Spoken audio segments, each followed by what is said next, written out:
Hello बच्चों, कैसे हैं आप सब। I hope you all are fine. बच्चों, आज हम लोग देखेंगे कि हम लोग एचएससी महाराष्ट्र बोर्ड का फिजिक्स जो हमारा सब्जेक्ट है उसकी प्रिपरेशन हम लोग कैसे कर सकते हैं स्मार्टली। तो इसकी प्रिपरेशन करने में हम लोग 3 स्टेप्स की हेल्प ले सकते हैं। अब ये 3 स्टेप्स क्या हैं, आइए मैं आपको समझाता हूँ। तो जो हमारा सबसे पहला स्टेप है वो ये है कि भाई हम लोग इसमें चैप्टर्स को सिलेक्ट कैसे करें। 16 चैप्टर्स हमारी फिजिक्स की टेक्स्ट बुक में है। उसमें से हम लोग कितने चैप्टर्स करके भी आराम से 90+ स्कोर कर सकते हैं, हम लोग वो देखेंगे। फिर उन चैप्टर्स को प्रिपेयर कैसे करना है, कितना प्रिपेयर करना है, एक्सरसाइज पढ़नी है नहीं पढ़नी है, कितनी पढ़नी है, क्वेश्चंस कहाँ से आ रहे हैं, ये सब मैं आपके साथ में डिस्कस करूंगा। और लास्ट में रिवीजन आपको ज़रूर करना है, बहुत इंपॉर्टेंट चीज़ होती है रिवीजन।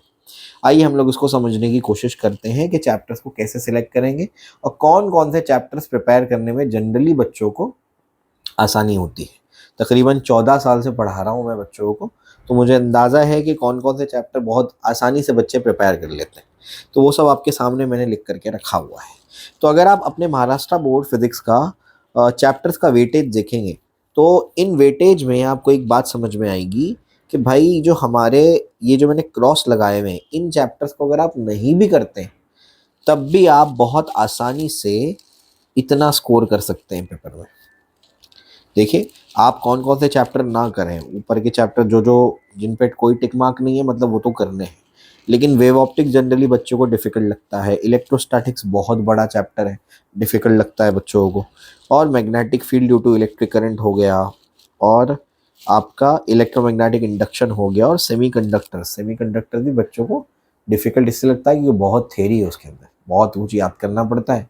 और अभी सेमीकंडक्टर ऐसा है जो आपके सिलेबस में वो आधा 11th में आधा 12th में, वैसे भी बच्चे 11th में पढ़ते नहीं है तो उनको सेमीकंडक्टर फिर 12th में समझने में दिक्कत होती है। इस वजह से इन चैप्टर्स को अगर आप छोड़ भी देते हैं तब भी बहुत आसानी से आप थ्योरी पेपर में 67 स्कोर कर सकते हैं, क्योंकि पेपर एक्चुअली 98 मार्क्स का आता है जिसमें से आपको 70 का अटेम्प्ट करना होता है, ऐसा है।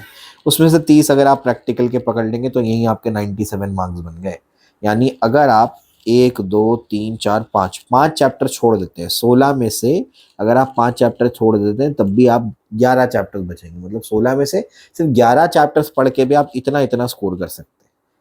इसमें कंडीशन बस ये है कि आपको प्रैक्टिकल के पूरे पूरे मार्क्स मिलने चाहिए, और जो आपने पढ़ के गया है वो आपको बहुत अच्छे से आना चाहिए, उसमें कोई मिस्टेक की गुंजाइश नहीं होनी चाहिए, ऐसा है। समझे, थ्योरी में अगर आपको 25 भी मिल गया तो उसमें से 5 माइनस कर लेना, 25 से ज़्यादा ही मिलता है जनरली, है ना, प्रैक्टिकल्स में। लेकिन अगर आपको प्रैक्टिकल्स में 25 भी मिल गए तो 5 माइनस करो तब भी 92 मार्क्स बन रहे हैं। तो इतना करने पर, मतलब 11 चैप्टर्स करने पर तो बहुत अच्छा ही स्कोर है मेरे हिसाब से। तो इसमें अब ये तो आपको बता दिया मैंने कि कौन कौन से चैप्टर्स आपको नहीं पढ़ने, तो बाकी सब तो पढ़ने होंगे। अब पढ़ना है तो उसमें क्या क्या पढ़ना है, तो पढ़ना है तो उसके अंदर सब पढ़ना है। फिर आपको थ्योरी भी पढ़नी है, उसके डेरिवेशंस भी बहुत अच्छे से आपको करने हैं, और ये जो है आपका इसके सॉल्व एग्जाम्पल ज़रूर करके जाना टेक्स्ट बुक के, वो जो सिंपल फॉर्मूला बेस्ड है। बहुत ज़्यादा टफ न्यूमेरिकल्स नहीं आ रहे हैं। जो आपका नया एग्ज़ाम हुआ है, जो नया सिलेबस आने के बाद जो पेपर्स हुए हैं उसमें बहुत ज़्यादा टफ न्यूमेरिकल आते ही नहीं है पेपर में। सॉल्व एग्जाम्पल्स में जो आपके चुन्नू मुन्नू प्रॉब्लम्स है, बहुत ही बेसिक फॉर्मूला बेस्ड, वही सब पेपर में पूछे जाते हैं। थ्योरी बहुत अच्छे से करके जाना, डेरिवेशन सारे के सारे करके जाना जो आपके सिलेबस में है। तो थ्योरी करिए, डेरिवेशंस को करिए, सॉल्व एग्जांपल्स को ज़रूर करके जाइए। थ्योरी पूरी पूरी पढ़ के जानी है, हर डेरिवेशन हर थ्योरेटिकल पार्ट बहुत अच्छे से करके जाना है। सॉल्व एग्जांपल्स करिए, बड़े बड़े सॉल्व एग्जांपल्स करने की रिक्वायरमेंट नहीं है, आते नहीं है पेपर में। एक्सरसाइज करनी है कि नहीं करनी है, तो एक्सरसाइज में सिर्फ आप एमसीक्यूज को देख लो, छोटे जो क्वेश्चन है उनको देख लो। जो बड़े बड़े न्यूमेरिकल्स हैं एक्सरसाइज के उनको मत करिए, नहीं आ रहे हैं वो पेपर में, तो उनको करने की रिक्वायरमेंट नहीं है, अननेसेसरी आपका टाइम वेस्ट हो। बात समझ आई, ठीक है ना। अगर आप सिर्फ बोर्ड की तैयारी कर रहे हैं तो भी आपका टाइम वेस्ट है, आप एंट्रेंस की तैयारी कर रहे हैं तो वैसे ही आपके पास टाइम नहीं है, टाइम की वैसी कमी होती है। इतना सिलेबस है एंट्रेंस का, करते करते ही एग्ज़ाम आ जाता है। और तो मल्टीपल कॉन्सेप्ट्स वाले जो न्यूमेरिकल है उनको करने की रिक्वायरमेंट नहीं है। और फॉर्मूलेस को बहुत अच्छे से करके जाइए, फॉर्मूलेस बहुत ज़्यादा इंपॉर्टेंट है ना। फॉर्मूलेज आपके टिप्स पे होने चाहिए, आपको बस नींद से भी उठाएंगे तो आपको फॉर्मूलेज याद होने चाहिए, ऐसा है। ठीक है ना। चलो भाई, तो फॉर्मूलेज बहुत अच्छे से करके जाना। और ये जो है आपको बताया मैंने कि जो जो चैप्टर नहीं करने तो उनके डेरिवेशंस वगैरह मत करना, कॉन्सेप्ट्स को एटलीस्ट ऊपर ऊपर से आपको पढ़ना ही है, एटलीस्ट उसको एक बार रेफर कर लेना, ताकि अगर वो इक्का दुक्का या 1 या 2 मार्क्स का अगर कोई सवाल आ गया तो आप उसको अटेम्प्ट कर लें। बात समझ आई। तो ऊपर ऊपर से एटलीस्ट कॉन्सेप्ट पता होना चाहिए, फॉर्मूलेस पता होना चाहिए, बड़े बड़े डेरिवेशन जो क्रॉस लगाए हैं उन चैप्टर्स के मत करके जाना, रिक्वायर्ड नहीं है। बात समझ आई। तो इतना भी करके आप बहुत अच्छा स्कोर कर सकते हैं। कौन कौन से चैप्टर्स पढ़ने हैं, कौन से चैप्टर्स आपको आसान पड़ेंगे, तो वो सब मैंने यहाँ पर बताए हुए हैं। जो जो चैप्टर्स बच्चों को जनरली डिफिकल्ट लगते हैं वो चैप्टर्स अगर आप नहीं भी करते हैं तो आप बहुत इजीली 90+ स्कोर कर सकते हैं फिजिक्स के अंदर। तो आपको स्मार्ट स्टडी करनी है, हार्ड वर्क करने के बजाय क्या करो, स्मार्ट वर्क करो। ऐसा नहीं हार्ड वर्क करना नहीं है, हार्ड वर्क के साथ में स्मार्ट वर्क करना है आपको, दोनों चीज़ें इंपॉर्टेंट है। ठीक है ना। चलिए आगे चलते हैं। आगे क्या है, आगे है हमारा स्टेप 3। स्टेप 3 जो है वो है हमारा रिवीजन। हम लोग को रिवीजन करना बहुत ज़रूरी है। जो भी आप पढ़ रहे हैं तो आप जैसे आगे का पढ़ेंगे तो पीछे का भूल मत जाओ, है ना। जो भी आप पढ़ रहे हैं उसको रेगुलर इंटरवल पे आपको रिवाइज करना है। मैं आपको अपनी स्ट्रैटेजी बताता हूँ कि मैं कैसे रिवीजन करता था। तो जब भी मैं अपने एग्ज़ाम की तैयारी कर रहा था तो मेरे ग्रेजुएशन के टाइम पे मैं ऐसा करता था कि भाई मैंने सबसे पहले तो अपने हैंड रिटन नोट्स बनाए थे। सबसे पहला काम मैंने ये किया था कि जो जो मैं पढ़ते जाता था उसको मैं अपने हिसाब से, क्योंकि उस ग्रेजुएशन लेवल पे ऐसे नोट्स अवेलेबल नहीं होती, वहाँ पर रेफरेंस बुक से आपको नोट्स बनाने पड़ते, तो मैंने अपने हैंड रिटन नोट्स बनाए थे। और जो जो मैं पढ़ते जाता था उसको मैं अपनी बुक में लिखते जाता था। और जैसे ही मैं फॉर एग्जांपल मैं एक दिन मैंने कोई टॉपिक पढ़ लिया, फॉर एग्जांपल मैंने पढ़ लिया आपका बैंकिंग ऑफ रोड्स, ये मैंने पढ़ लिया।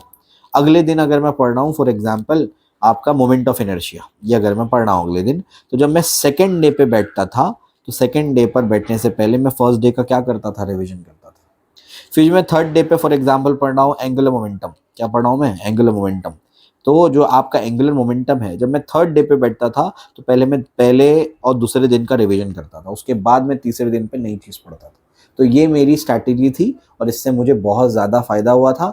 1 महीने में जो मैं टॉपिक पढ़ता था उसको मैं कई मरतबा रिवाइज कर चुका होता था। एग्जामिनेशंस अगर आपको क्रैक करने हैं, चाहे वो नीट हो, जेई हो, सीईटी हो या फिर आपका ये बोर्ड एग्जामिनेशन हो, कोई भी एग्जामिनेशन हो, रिवीजन इज़ द की। जो रिवीजन करेगा वही बेसिकली इस एग्ज़ाम को या जो भी टाइप का एग्ज़ाम है उसमें एक्सेल कर पाएगा।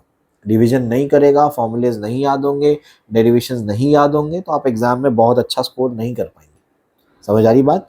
तो आपको मैंने 3 स्टेप बताए हैं। सबसे पहला स्टेप क्या है, सबसे पहले स्टेप में आप लोग चैप्टर्स को सिलेक्ट करिए, कौन कौन से चैप्टर्स आपको ईजी पड़ेंगे वो मैं आपको लिख करके दे चुका हूँ, इसके अंदर है वो। आप कैसे प्रिपेयर करेंगे उसको, तो पूरी थ्योरी पढ़नी है, सारे डेरिवेशंस करने हैं, मतलब इनफैक्ट जो चैप्टर्स आप पढ़ के जा रहे हैं उनको पूरी तरीके से पढ़ना है। समझ आ रही बात। और एक्सरसाइज में क्या करना है, छोटी मोटी चीज़ें कर लो, एमसीक्यूज कर लो, छोटे मोटे जो क्वेश्चंस होते हैं शुरू में वो कर लो, लेकिन एक्सरसाइज के न्यूमेरिकल्स में जो बड़े बड़े न्यूमेरिकल्स हैं उनको नहीं करना है, वो रिक्वायर्ड नहीं है, नहीं आ रहे हैं वो पेपर में। समझ आई।